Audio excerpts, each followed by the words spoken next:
Hello, this is Reverend Don Lewis coming to you from the beautiful multiverse, and more specifically from beautiful Danville, Illinois, homeland of the Corellian tradition, and this is Midday with Reverend Don. Welcome. And today on Midday with Reverend Don, we're going to be talking about the Tarot of Hekate. And as you know, if you follow Midday with Reverend Don, you can type your questions or comments into whatever platform you're watching on. They'll show up here in my chat room. And as we announced on Wednesday is returning to publication, and you can pre-order a copy. And hello to Janet in the chat room. It's good to see you, Janet. You can pre-order a copy at CorellianPublishing.com under the Infinite Tarot button. And as soon as we reach 10 pre-orders, we will put the order into the publisher. We're currently at 5.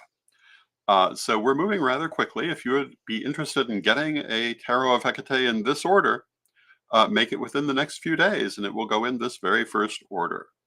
Today, I was going to talk about the cosmology of the Tarot of Hekate Major Arcana. And it seems to me we were talking about that briefly, I think, yesterday. And I thought it would be an interesting subject to go over. And the idea in tarot, and in particular in the Tarot of Hekate, is that the major arcana deal with spiritual issues. And in the Tarot of Hekate, it deals with the nature of incarnation and existence specifically. And hello to Antonio in the chat room, and hello to Renee in the chat room. And in my lessons, I've talked about the idea of tarot as visual scripture, and that it explains the ideas of creation and incarnation and the cycle of reincarnation, etc., in visual terms. And that's what we're going to talk about today.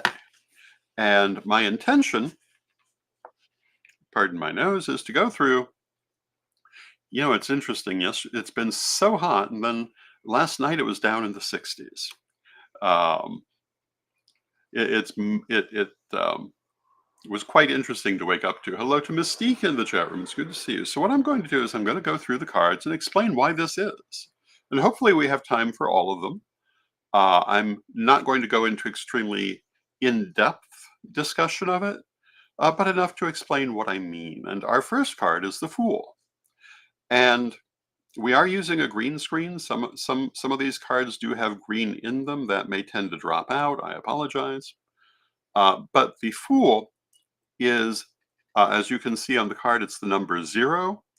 But it's also counted again at the very end of the major arcana, which in this case I believe would be 31.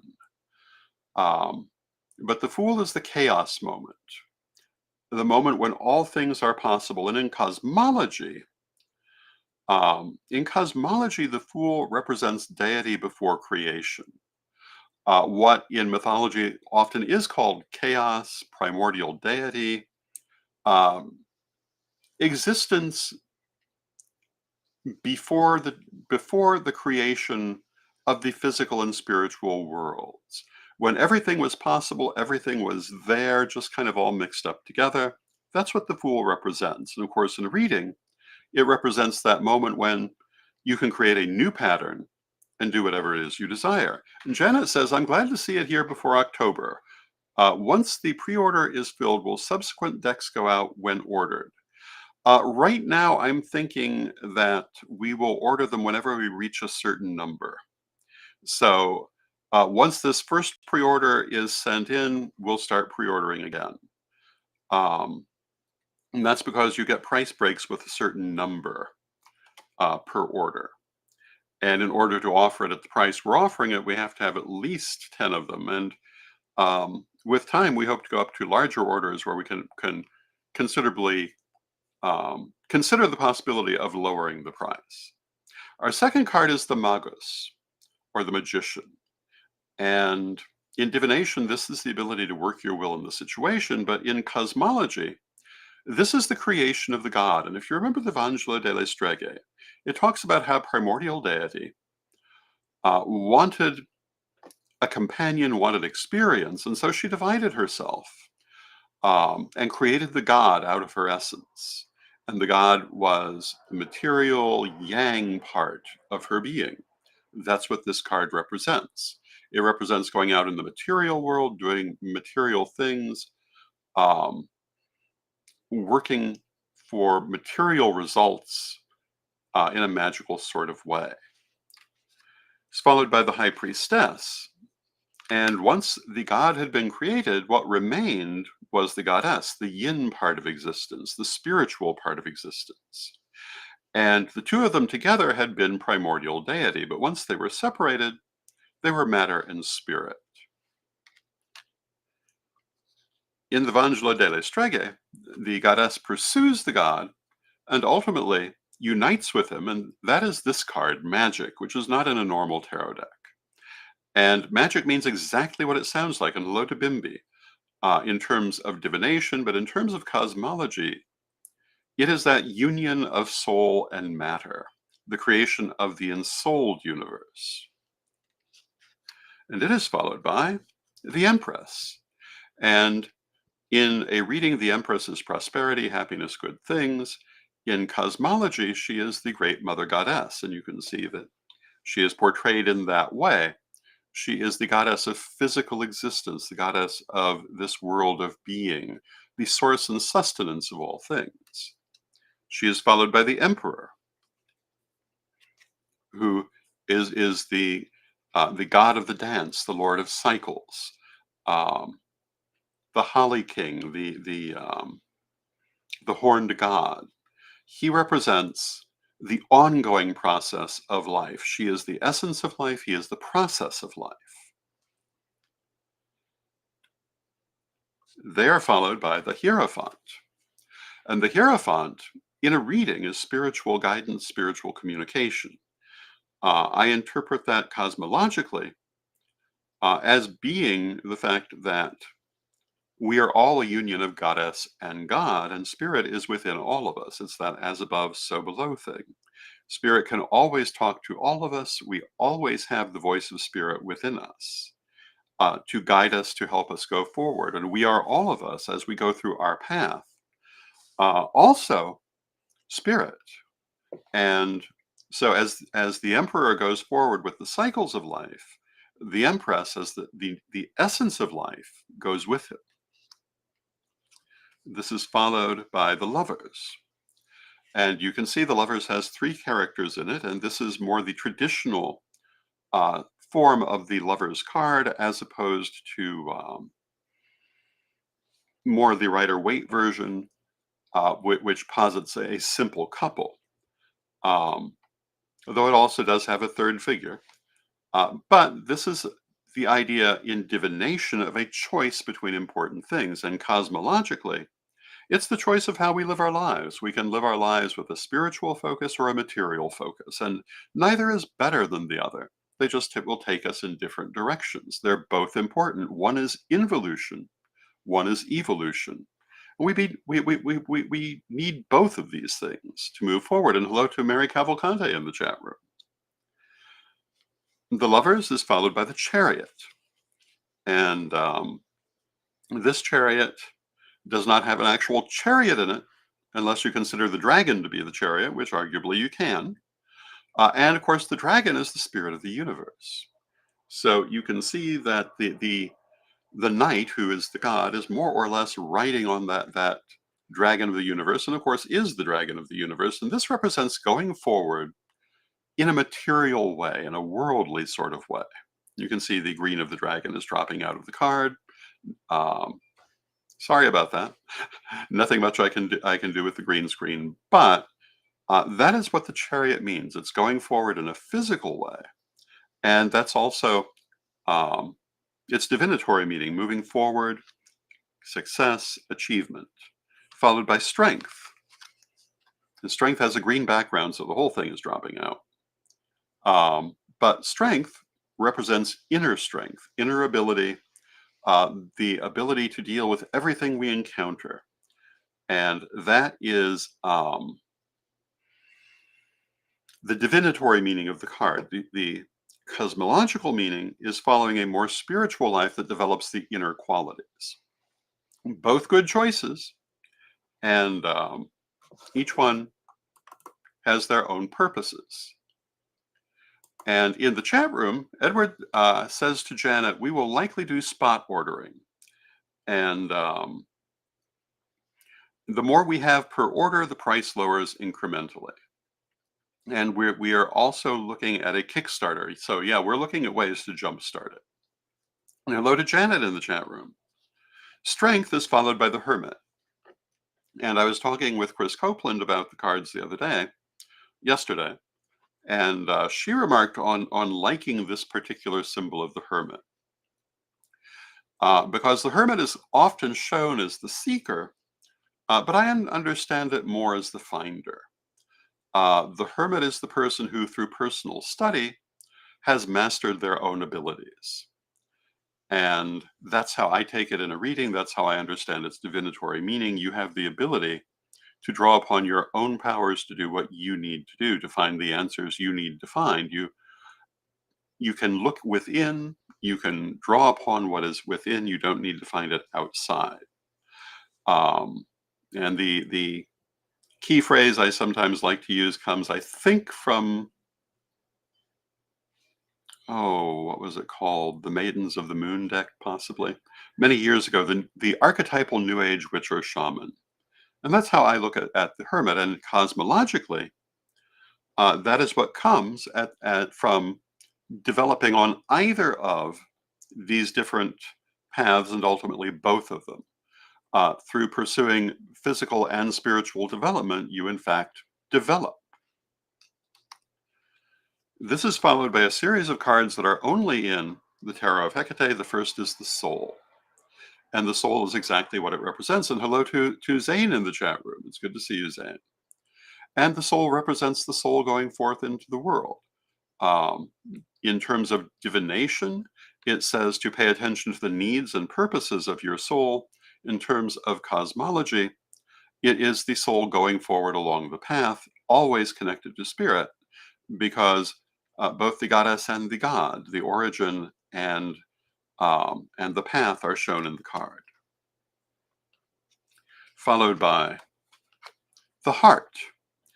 And the heart says that as we go forward along this path, we must pay attention to our heart. We must pay attention to our emotional reactions and how we deal with situations, how they affect us, and how in return we react to them. Emotions by nature are reactive, but they're important, and they are like the physical sensations of our body. They tell us what we need to know. If we're feeling emotional pain, there's something we need to fix. Just as if we're feeling physical pain, there's something with our body that we need to fix. So that is the heart. And of course, in divinatory meaning, it means listen to your heart.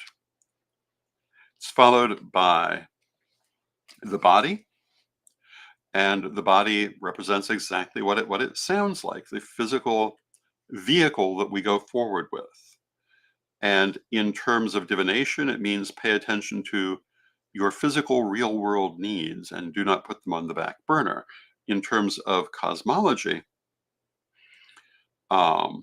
it says that this is a very important thing that we are doing. We are not here by accident, and we are moving forward through the medium of our body, which must be respected.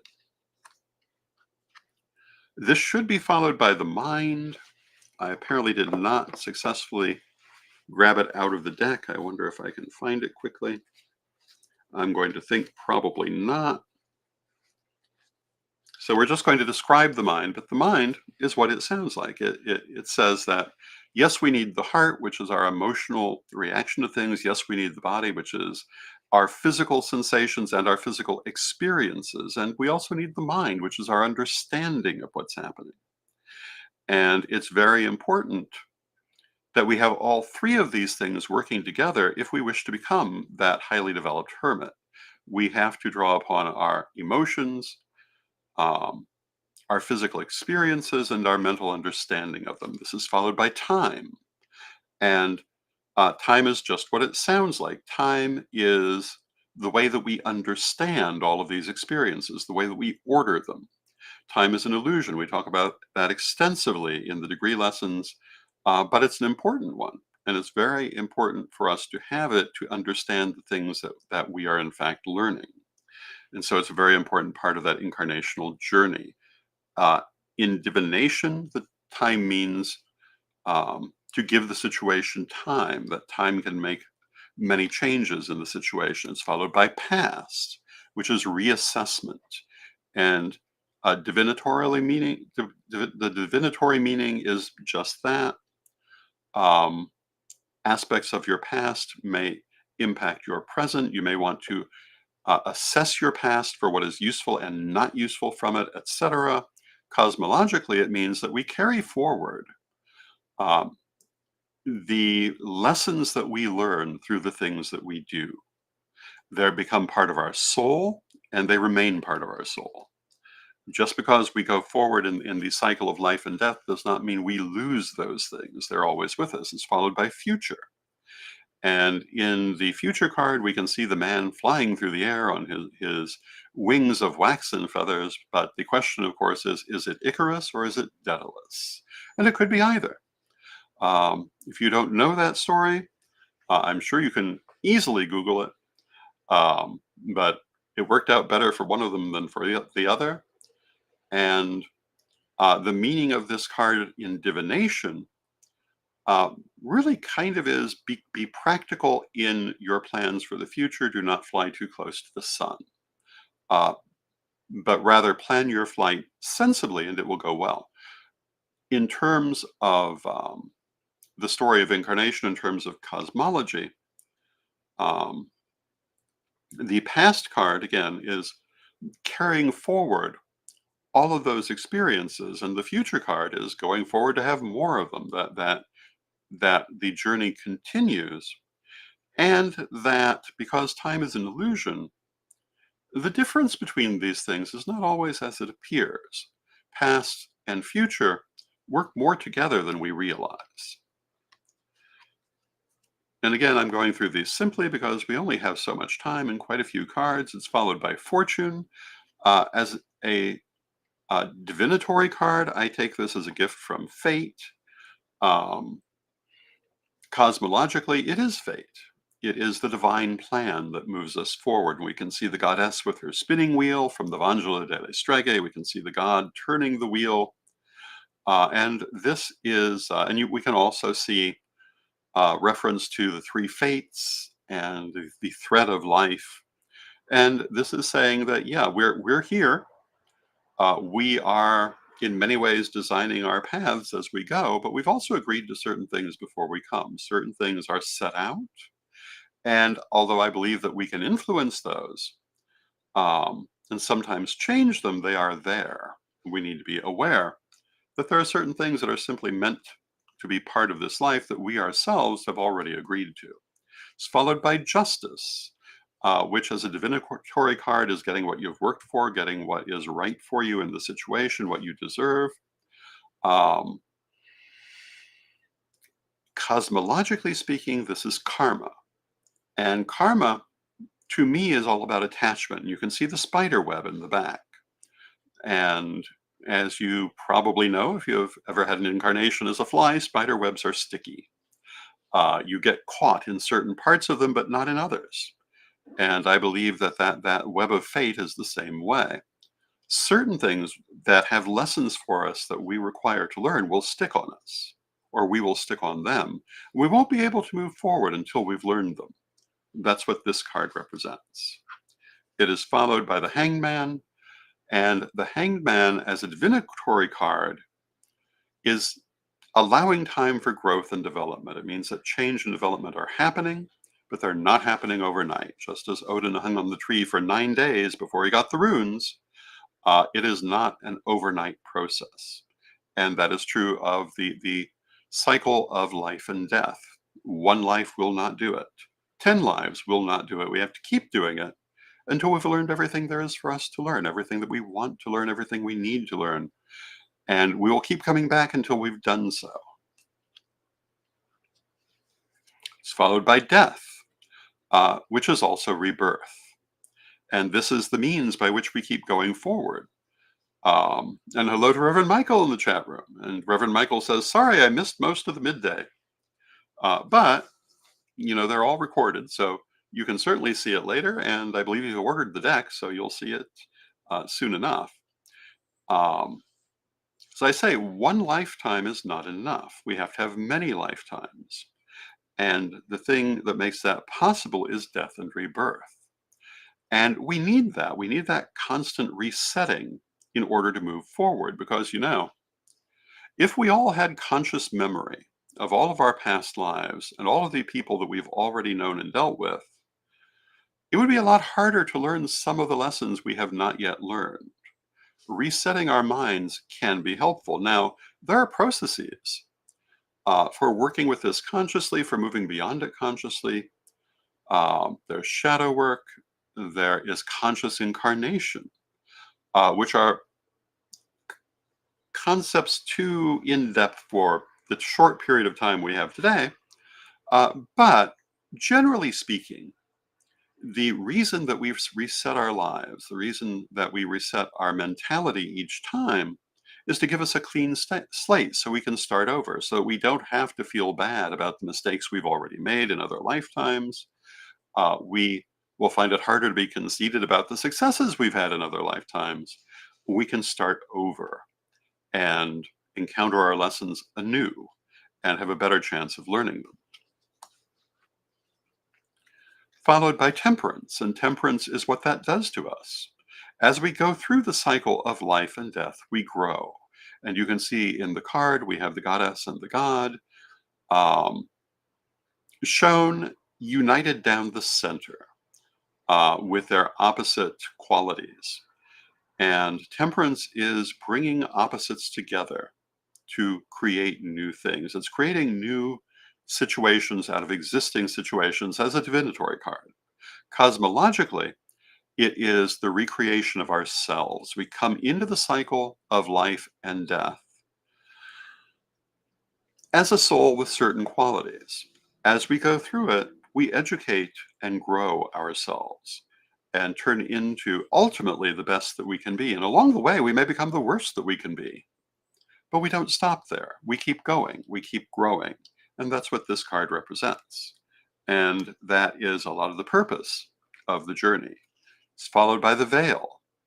And the veil would be the devil card in a more traditional tarot deck. And it represents the veil between our conscious mind and the world of spirit, which again is there to help us to not be caught up in what's already happened to our soul, but to be able to approach this world with fresh eyes. However, there also is a point where we must reach beyond that veil. We must expand our consciousness and remove the blindfold, so to speak. And for some people, they're born well along in that process because they've started it in previous lifetimes. Other people are just beginning. But ultimately, as we go forward, we start to see beyond the veil. We penetrate the veil and we move forward. It's followed by the tower. The tower is the liberation of the soul. And as you can see in the card, the soul is represented here by a winged woman breaking free of a tower with many different faces. It represents the soul ultimately breaking free from the many lifetimes it's already lived, having learned all of its lessons, having become the best that it can be, and ready for the next step, which we'll come to in a moment. And in divination, this means change, transformation, sometimes a breakthrough. But as a card, it is where this journey is heading, that we break out of that cycle of life and death at the end. This is followed by the stars. The stars is meditation. And as a divinatory card, it represents seeking spiritual guidance. And as a cosmological card, it says that one of the ways to achieve that growth that will allow us to ultimately transcend the cycle of life and death is through meditation and working with our inner selves and with our higher self. It's followed by the moon, which is external observance, religion, and magic. And in divination, to me, this means use your magic. Bring your inner abilities out. And it's saying that this is another way of moving forward in that journey in transcending the cycle of life and death. And it's followed by the sun, which is external expression and expressing spirit in the world. And these three can either be separate or they can follow one after another. As a card, the sun is success and achieving what you've worked for. Cosmologically, it's expressing spirit in the world. These are all followed by judgment. Judgment is achieving what you've worked for. It is the transcendence of the cycle of life and death. You can see the figure is floating on the lotus, rising from the cosmic waters. The taijutsu, the yin yang, is behind them. And it represents having achieved the goals of the cycle of life and death, and it's followed by the universe. And in this deck, the universe is a simple black card.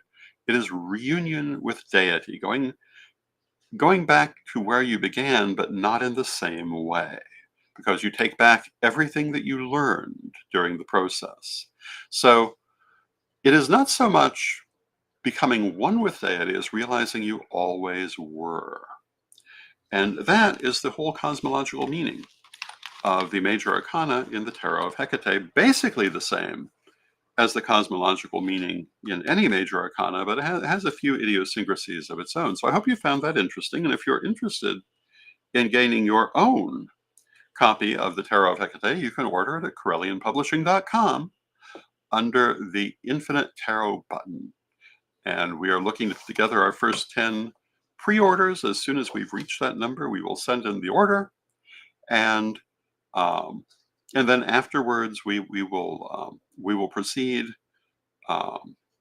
forward from there. But right now, we're working on those first 10 orders. And I hope that you enjoyed this program. Tonight, we have Tarot Thursday. I will be on tonight with Reverend Mary, so please join us for that. Tomorrow evening, we have the Pride Meditation with Reverend Brian Ellicott. Reverend Brian Ellicott Cook. I must correct myself. And I hope that you will join for that tomorrow evening. And I hope that you have a lovely rest of your day. And let us close with our prayer as we always do. Divine Mother Goddess, Divine Father God, beloved ancestors, we thank you for all that you do for us in our lives and for the wisdom that you bring to us. We thank you for the wisdom of the tarot and the many other forms of divination you set before us, the many other ways of better understanding spirit. We realize that spirit is revealed in everything in the physical world, and we hope to open our eyes ever wider to this reality. Beloved Spirit, beloved Mother Goddess, beloved Father God, beloved ancestors, we thank you with great love and knowing you are always with us. From respect, we thank you for your presence, and may you be blessed now and always. And I thank you for your presence. May you be blessed now and always. And I'll see you tomorrow.